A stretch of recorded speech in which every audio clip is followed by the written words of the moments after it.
All right, today we're cracking open the rulebook on one of the biggest moments in a company's life, going public. It's the dream, right? How does a company go from just an idea, maybe in a garage somewhere, to this public giant on the stock market? Well, it's all about this really high-stakes journey. And that journey is called an IPO, an initial public offering. And listen, this is super relevant right now because SEBI, India's market regulator, just dropped a brand new master circular that puts all the rules in one place. Think of it as the brand new official map for any company looking to make that leap. Okay, so where do you even start? Let's get down to basics first. What exactly makes an IPO different from, other ways a company can raise money from the public? Right, so the first thing to get straight is the difference between an IPO and an FPO. An IPO, that's for a company that is not listed yet. It's their big debut, their grand entrance onto the stock market. But an FPO, a further public offer, that's for a company that's already on the market and just wants to raise some more cash. So simple, right? IPO is the first time, FPO is any time after that. Now, every single IPO is built on transparency. You have to show your cards, and that all starts with this massive paper trail. So let's talk about probably the single most important document in this whole process.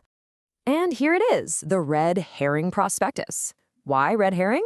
Well, because it's kind of like a decoy. It's not the final version. You'll notice some key details are missing, like the exact price and how many shares are up for grabs. And that's on purpose. Its main job is to help figure out the price, using a method we call book building. It's basically the first draft map for investors. In this document, it goes through the ringer. First, the draft gets filed with SEBI. Then, and this is pretty cool, it gets posted on SEBI's website for 21 days for public comment. Yeah, that means analysts, investors, literally anyone can take a look and give their feedback. Only after all that is sorted out does the final version get filed, right before the big show begins. Okay, so the prospectus is out there, but the million-dollar question, or maybe billion-dollar question, is still hanging. What's the price?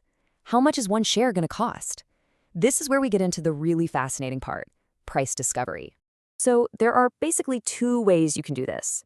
You've got the old school fixed price method, which is exactly what it sounds like. The company just picks a price.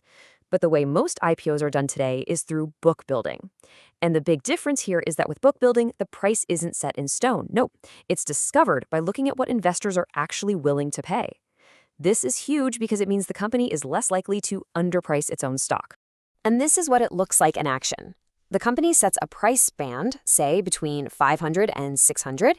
Then investors come in and place their bids for how many shares they want and at what price. You can see how the demand builds up, right? You start at the top price and add up the bids until you've got buyers for all the shares on offer. In this case, 15 million.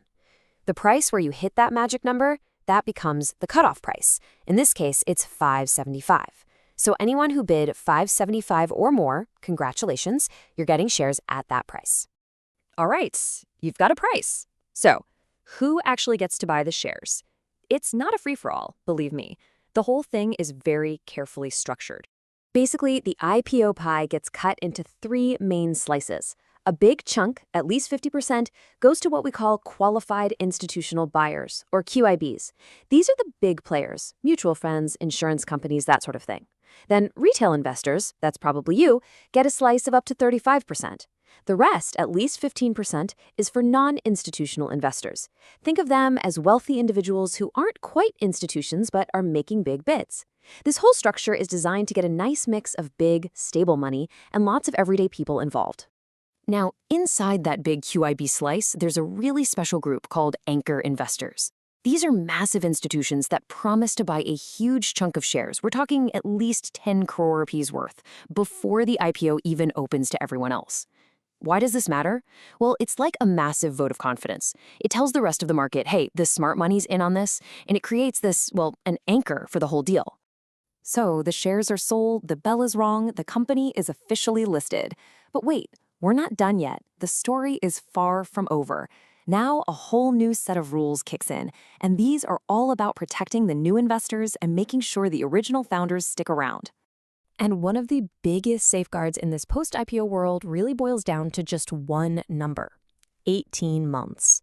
What is that? It's the lock-in period. For a full 18 months, the company's promoters, the founders, the insiders, they are not allowed to sell their shares. The thinking here is super simple but really powerful. It makes sure they have skin in the game. It stops them from just taking the public's money and cashing out on day one. And this quote from the regulations just nails it. The whole idea is that the promoters have to stay invested in the company. The IPO isn't supposed to be their big payday exit. No, it's the start of a public journey. And this lock-in rule makes sure they're buckled in for the ride right alongside all the new shareholders. So there you have it. From that first draft prospectus all the way to that final 18-month lock-in, the whole IPO process is this complex but really transparent road. It's all designed to build trust. And now, with this super clear rulebook from SEBI, the question isn't just how a company goes public anymore. The real question is, what's the next big idea that's going to take this journey and completely change the market?